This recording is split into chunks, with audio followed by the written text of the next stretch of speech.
of the Island, Chapter 2, Garlands of Autumn. The following week sped by swiftly, crowded with innumerable last things, as Anne called them. Goodbye calls had to be made and received, being pleasant or otherwise, according to whether callers and called upon were heartily in sympathy with Anne's hopes, or thought she was too much puffed up over going to college, and it was their duty to take her down a peg or two. The AVIS gave a farewell party in honor of Anne and Gilbert one evening at the homes of Josie Pye, choosing that place partly because Mr. Pye's house was large and convenient, partly because it was strongly suspected that the Pye girls would have nothing to do with the affair if their offer of the house for the party was not accepted. It was a very pleasant little time, for the Pye girls were gracious and said and did nothing to mar the harmony of the occasion, which was not according to their wont. Josie was unusually amiable, so much so that she even remarked condescendingly to Anne, "Your new dress is rather becoming to you, Anne. Really, you look almost pretty in it." "How kind of you to say so," responded Anne with dancing eyes. Her sense of humor was developing, and the speeches that would hurt her at 14 were becoming merely food for amusement now. Josie suspected that Anne was laughing at her from behind those wicked eyes, but she contented herself with whispering to Gertie, as they went downstairs, that Anne Shirley would put on more airs than ever now that she was going to college. You'd see. All the old crowd was there, full of mirth and zest and youthful lightheartedness. Diana Barry, rosy and dimpled, shadowed by the faithful Fred. Jane Andrews, neat and sensible and plain. Ruby Gillis, looking her handsomest and brightest in a cream silk blouse, with red geraniums in her golden hair. Gilbert Blythe and Charlie Sloane, both trying to keep as near the elusive Anne as possible. Carrie Sloane, looking pale and melancholy because, so it was reported, her father would not allow Oliver Kimball to come near the place. Moody Spurgeon McPherson, whose round face and objectionable ears were as round and objectionable as ever, and Billy Andrews, who sat in a corner all evening, chuckled when anyone spoke to him, and watched Anne Shirley with a grin of pleasure on his broad freckled countenance. Anne had known beforehand of the party, but she had not known that she and Gilbert were, as the founders of the society, to be presented with a very complimentary address and tokens of respect. In her case, a volume of Shakespeare's plays. In Gilbert's, a fountain pen. She was so taken by surprise and pleased by the nice things said in the address, read in Moody Spurgeon's most solemn and ministerial tones, that the tears quite drowned the sparkle of her big gray eyes. She worked hard and faithfully for the AVIS, and it warmed the cockles of her heart that the members appreciated her efforts so sincerely. And they were all so nice and friendly and jolly. Even the Pye girls had their merits. At that moment, Anne loved all the world. She enjoyed the evening tremendously, but the end of it rather spoiled it all. Gilbert again made the mistake of saying something sentimental to her as they ate their supper on the moonlit veranda, and Anne, to punish him, was gracious to Charlie Sloane and allowed the latter to walk home with her. She found it, however, that revenge hurts nobody quite so much as the one who tries to inflict it. Gilbert walked airily off with Ruby Gillis, and Anne could hear them laughing and talking gaily as they loitered along in the still, crisp autumn air. They were evidently having the best of good times, while she was horribly bored by Charlie Sloane, who talked unbrokenly on and never, even by accident, said one thing that was worth listening to. Anne gave an occasional absent yes or no, and thought how beautiful Ruby had looked that night, and how very goggly Charlie's eyes were in the moonlight, worse than ever by daylight, and that the world somehow wasn't quite such a nice place as she had believed it to be earlier in the evening. "I'm tired out. That is what is the matter with me," she said, when she thankfully found herself alone in her own room, and she honestly believed it was. But a certain little gush of joy, as from some secret, unknown spring, bubbled up in her heart the next evening, when she saw Gilbert striding down through the haunted wood and crossing the old log bridge with that firm, quick step of his. So Gilbert was not going to spend the last evening with Ruby Gillis after all. "You look tired, Anne," he said. "I am tired, and worse than that, I'm disgruntled. I'm tired because I've been packing my trunk and sewing all day. But I'm disgruntled because 6 women have been here to say goodbye to me, and every one of the 6 managed to say something that seemed to take the color right out of life and leave it as gray and dismal and cheerless as a November morning. "Spiteful old cats," was Gilbert's elegant comment. "Oh, no, they weren't," said Anne seriously. "That's just the trouble. If they had been spiteful cats, I wouldn't have minded them. But they're all nice, kind, motherly souls who like me and whom I like. And that is why what they said or hinted had such undue weight with me. They let me see that they thought I was crazy going to Redmond and trying to take a BA, and ever since I've been wondering if I am. Mrs. Peter Sloane sighed and said she hoped my strength would hold out until I got through, and at once I saw myself a hopeless victim of nervous prostration at the end of my 3rd year. Mrs. Eben Wright said it must cost an awful lot to put in 4 years at Redmond, and I felt all over me that it was unpardonable of me to squander Marilla's money and my own on such a folly.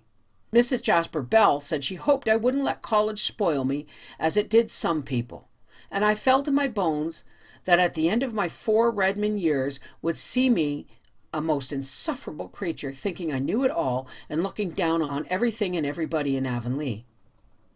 Mrs. Elisha Wright said she understood that Redmond girls, especially those who belonged to Kingsport, were dreadful dressy and stuck up, and she guessed I wouldn't feel much at home among them. And I saw myself a snub, dowdy, humiliated girl shuffling through Redmond's classic halls in copper-toned boots. Anne ended with a laugh and a sigh commingled. With her sensitive nature, all disapproval had weight, even the disapproval of those for whose opinions she had scant respect. For the time being, life was savorless and ambition had gone out like a snuffed candle. "You surely don't care for what they say," protested Gilbert.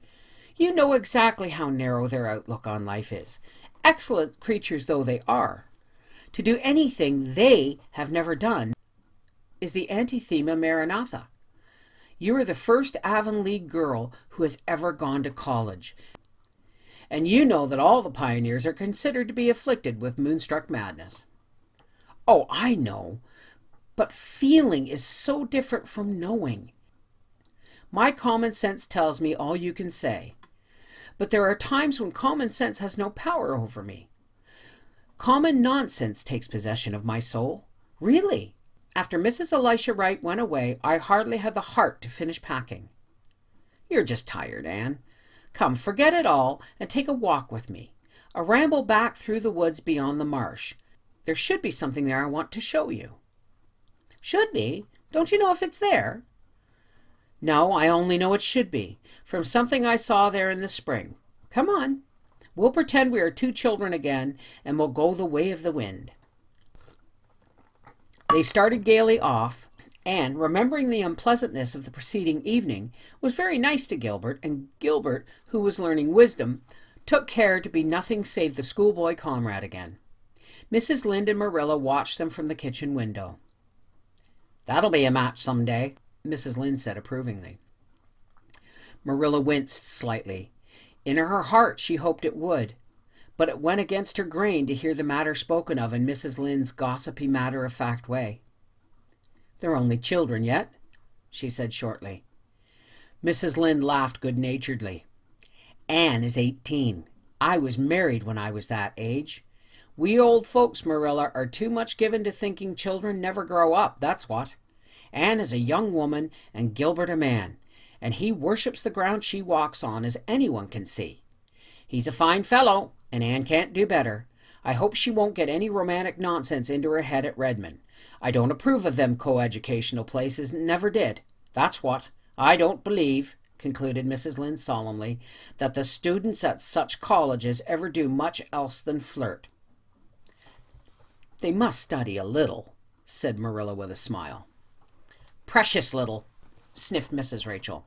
"However, I think Anne will. She never was flirtatious, but she doesn't appreciate Gilbert at his full value, that's what. Oh, I know girls. Charlie Sloane is wild about her too, but I'd never advise her to marry a Sloane. The Sloanes are good, honest, respectable people, of course, but when's all said and done, they're Sloanes." Marilla nodded. To an outsider, the statement that Sloanes were Sloanes might not be very illuminating, but she understood. Every village has such a family. Good, honest, respectable people they may be. But the Sloanes they are and must ever remain, though they speak with the tongues of men and angels. Gilbert and Anne, happily unconscious that their future was being settled by Mrs. Rachel, were sauntering through the shadows of the haunted wood. Beyond, the harvest hills were basking in an amber sunset radiance under a pale aerial sky of rose and blue. The distant spruce groves were burnished bronze, and their long shadows barred the upland meadows. But around them a little wind sang among the fir tassels, and in it there was a note of autumn. "This wood really is haunted now." "By old memories," said Anne, stooping to gather a spray of ferns bleached to waxen whiteness by frost. "It seems to me that the little girls Diana and I used to be play here still, and sit by the dryad's bubble in the twilights, trysting with the ghosts. Do you know I can never go up this path in the dusk without feeling a bit of the old fright and shiver? There was one especially horrifying phantom which we created, the ghost of the murdered child that crept up behind you and laid cold fingers on yours. I confess to this day I cannot help fancying its little furtive footsteps behind me when I come here after nightfall. I'm not afraid of the White Lady, or the headless man, or the skeletons, but I wish I had never imagined that baby's ghost into existence." How angry Marilla and Mrs. Barry were over that affair, concluded Anne with reminiscent laughter. The woods around the head of the marsh were full of purple vistas, threaded with gossamers. Past a dour plantation of gnarled spruces and a maple-fringed, sun-warmed valley, they found the something Gilbert was looking for. "Ah, here it is," he said with satisfaction. "An apple tree! And away back here!" exclaimed Anne delightedly. "Yes, a veritable apple-bearing apple tree, too. Here in the very midst of pines and beeches, a mile away from any orchard. I was here one day last spring and I found it, all white with blossom. So I resolved I'd come back again in the fall and see if it had been apples. See, it's loaded. They look good, too. Tawny as russets, but with a dusky red cheek. Most wild seedlings are green and uninviting." "I suppose it sprang up years ago from some chance-sown seed," said Anne dreamily. "And how it has grown and flourished and held its own here, all alone among the aliens. The brave, determined thing. Sit down, Anne. It will serve for a woodland throne. I'll climb up for some apples. They all grow high. The tree had to reach up to the sunlight." The apples proved to be delicious. Under the tawny skin was white flesh, faintly veined with red, and besides their own proper apple taste, they had a certain wild, delightful tang that no orchard-grown apple ever possessed. "The fatal apple of Eden couldn't have had rarer flavor," commented Anne. "But it's time we were going home. See, it was twilight 3 minutes ago, and now it's moonlight. What a pity we couldn't have caught the moment of transformation. But such moments are never caught, I suppose. Let's go back around the marsh and home by the way of Lover's Lane. Do you feel as disgruntled now as when you started out, Anne?" "Not I. Those apples have been a manna to a hungry soul. I feel that I shall love Redmond and have a splendid 4 years there." "And after those 4 years, what?" "Oh, there's another bend in the road at their end," answered Anne lightly. "I have no idea what may be around it.